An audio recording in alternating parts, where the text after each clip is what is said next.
Hi everyone, we're standing outside the historic Jack and Julia Hopkins house on South Washington Street here in Gettysburg. This is going to be the first permanent Black History museum. The house was built in the 1840s and lived in by Jack Hopkins and his family. Jack's son Edward was the first Black elected official and also a veteran of the United States Colored Troops. We're going to tell their stories and so many others from the rich history of the 3rd Ward here in Gettysburg when this museum opens. Gettysburg has a history, the National Cemetery, Lincoln and Eisenhower, all that. But finally, this little building here in Little Gettysburg, we finally got our shot, and I'm truly, truly glad and happy to see it go through.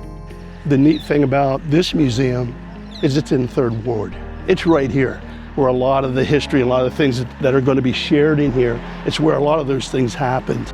So I think it's going to be a celebration of history, celebration with about a piece of Gettysburg that has been hidden for a while. This long-standing, forgotten building that is going to bring so much to this community, I think it's worth everyone trying to get involved and to make this happen.